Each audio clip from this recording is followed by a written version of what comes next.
Welcome to Presenting Product. You will tell a story. What is the problem and how do you solve the problem? Describe the problem. Why is it important? Why should we care? How does it affect us? Describe the solution. How did you solve the problem? What's unique about your solution? Your secret recipe. How does your product differentiate from other products? Let's talk about the 3 levels of marketing on how to sell a pen. All right, I want to talk about the 3 levels of marketing. Today we're going to talk about selling you a pen. We're going to show you 3 different ways that happens. The first level is at the very bottom. This is how most companies sell their products. Here's a pen. We've got it in 15 different colors. It's got a little clip on there and an easy snap on and off lid, and they're fantastic, and you should buy one. Okay, that's at the bottom. This is commodity thinking, right? A couple of features, a couple of benefits. Anybody can copy it. It's totally unownable. And even if you've got something really remarkable, our clip will never break or our snap will never get weak. It's not anything that's ownable, therefore it's really not usable long term. Okay, so that's at the bottom. The next level up is we're locking down on a particular feature or benefit. So let's say that we were talking about people, maybe contractors or something that had to work writing up a lot, right? So they've got a clipboard, they're looking up and they're making notes as they're looking at stuff, whatever, and the pens are constantly frustrating them. And so a pen company figures that out and they say, hey, we've solved that by making a pen that'll write upside down. Okay, well, that's great. And so for the people that have that problem, now this pen became more valuable, right? Now it's just not any pen, but it's a pen that solves my problem. And I would say maybe 15 to 20% of companies really kind of like evolve from that 90% bottom feeding group and figure out what that is. But the rare air is the group that really understands it. The Nikes and the Disneys and the Dollar Shave Clubs of the world, they go one level up above that to understand the emotion that somebody has. So they do a series of shots where somebody is trying to write and it won't work, and somebody's throwing a pen across the room and they're showing the frustration and anger, and then they come back and say, never again. Okay, so all they're doing is they're moving one step past the feature and benefit to realize that there's a human being at the end of this that has an emotional connection to the scenario. And by showing how well they understand that emotional situation, the frustration of not having a pen, this pen becomes incredibly valuable, because now we've gone from just something that anybody could buy to something that's part of a group of pens that are solving the same problem, to a brand message that says we're about not being frustrated. Not being frustrated now opens the door to a number of different products, all of which could ladder up to, hey, if you're a person that has a situation like this that's super frustrating, we've got solutions that match that. Now your brand is valuable on a whole nother level. That's what those mega successful brands do, and that's how they differentiate. So when you're selling your product, sell your brand. Understand the emotion and the feeling. Don't sell the function. Don't go through the list of features in your product. Sell the brand. What emotion, what frustration, what goals you're trying to solve.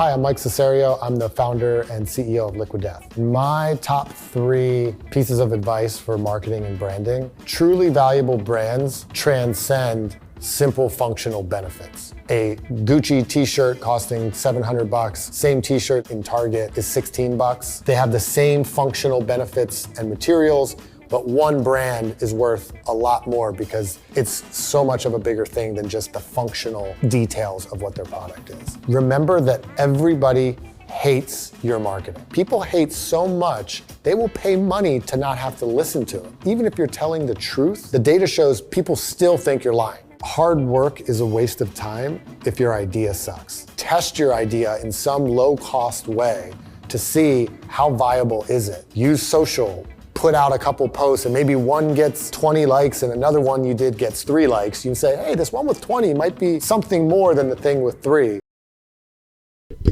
This is how Steve Jobs does it.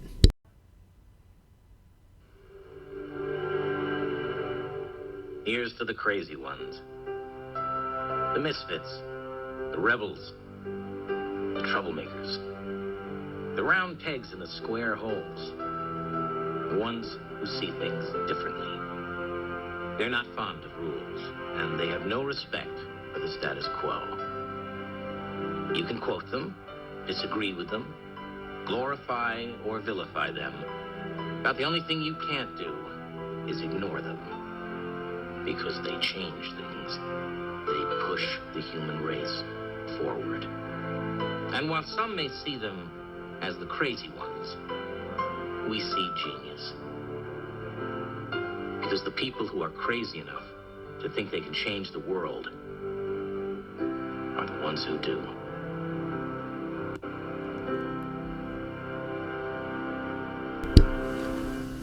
So sell that brand, that feeling, that attitude, and that's what will sell.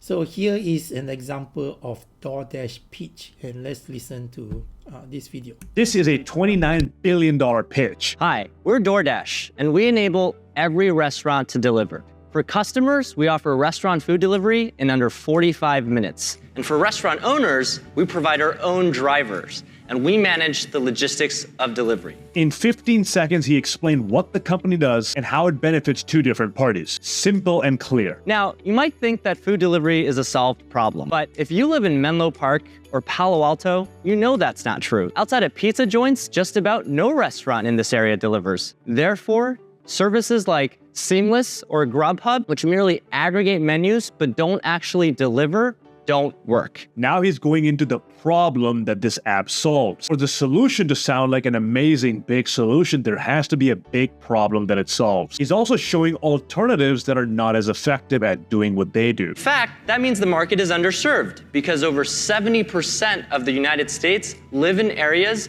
where restaurants don't deliver. Where restaurants don't deliver. He's emphasizing with his tonality. He's using statistics to show you how big of a market this is. Now, there are courier services who are sending people to place takeout orders on your behalf. But because they don't partner with the merchants, they are slower and structurally more expensive. He's continuing to talk about how big of a problem this is. We're the only company in this space that manages both our own logistics and partners with the merchants. He's shown you the problem, now he's telling you about the solution. We figured out the model to make consumer deliveries work. Because we control the entire experience of delivery, we offer the best performance at the same cost. When an order is made in our system, it gets... Now we know why they're doing what they're doing. He's showing how they do what they do. The customer experience, how the app works. This is the demo. Placed immediately at an iPad installed at the restaurant. We've also built logistics software to make it dead simple for any driver to onboard into our network. Our logistics model is winning. He has tiny pauses between his sentences,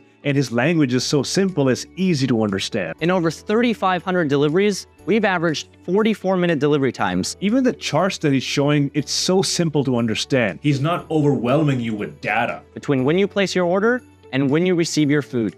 Better than our peers. But unlike our peers who operate in the cities, we did this in the suburb of Palo Alto, an area that's much more spread out and more difficult. Because of our great service, we've grown our weekly orders by over 30% week over week. He's telling you they grew by 30%, and then he shows you a visual to back that up. This could have been so much more complicated, but on purpose, he kept it simple. And we've already generated over $1.5 million in annualized sales. This is proof for anyone listening. When you show proof of results, they expect more and better results in the future. Really good for social proof as well. For our restaurants. We've figured out how to make consumer deliveries work. Our growth proves that. But what's more, our driver network and logistics software enables us to even go beyond food. If you were building the FedEx of today to manage local deliveries wouldn't happen overnight or even same day. They would happen on demand. And that's what we're building at DoorDash. He ends with a vision of the future. You might be thinking, why does he use FedEx as an example? He uses it as a metaphor because people know what FedEx does. He uses that familiarity to his advantage to explain what they do.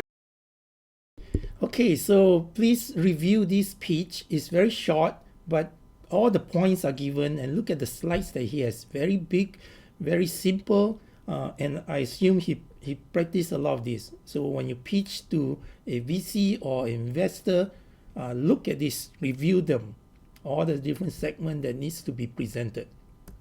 Sometimes investors do not want to hear your pitch. They don't have the time, so they ask you to send their pitch deck. Here is an example of a pitch deck from 11 Labs. They just presented a Series A pitch, and they got raised $19 million, which valued them at about $99 million. So what's their product? Very simple. It is a dubbing language that allows you to watch a video in a different language. So let's look at each of these pitch slowly. You will have the slide and you can go through each of the slides in there.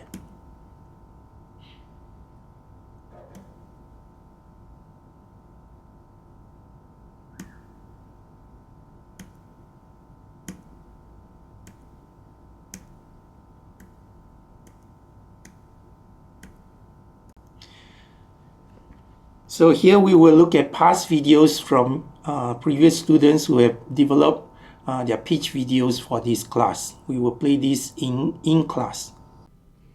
On week 13, you will present your iteration 2. It will be the same as iteration 1, except you will present in the reverse order. So team 6, 5, 4, 3, 2, 1. And you will present it in the segment given here, 1 minute of overview and your video campaign, and then 2 minutes of pitch, and then your MVP demo and testing and reflection. During your reflection, I want each and every one of the team member to present, to tell me what is your learning outcome, what did you learn from this class, what is your takeaway. So when you present your MVP demo, it is important to understand what to present. So let's watch this video on presenting your demo. Most founders think of a demo as a chance to finally show off their product. In my experience, thinking about it this way is a surefire way to deliver a bad demo. That's because your job in a demo is not to show off your product. It's to convince your audience that you can help them solve their problem. And one helpful trick I've learned is to think of your demo as the script for a great movie. A great script always starts with a recap of who the main character is, that's your user, and the problem she's trying to solve. This is your chance to demonstrate how well you were listening during your first call. If your audience believes you understand their company and their problems, they're going to take you seriously when you talk about how to solve them. When you're ready to show the product, resist the urge to take your audience on a feature tour where you walk from screen to screen showing them everything your product can do. Instead, tell a story that shows exactly how your main character solves her problem. And this is the point. Great demos actually feel like good stories. They have a flow where each step leads to the next, and every feature you show has a clear reason for being there. They usually have one or more magic moments where you surprise your audience with how easy or delightful something is. Great demos are also personalized for the audience. Okay, so please don't go through feature by feature and give a feature tour. Tell your story. Final exam is on 23rd April, Thursday. Please come early, bring your laptop. You can do peer evaluation now. Please evaluate all your peers, including yourself. It's been fun. I had a great time. I hope your product will be successful. And who knows, if you like, we can pitch it. We can get some investor and get you into a incubator in IIE Big, for example.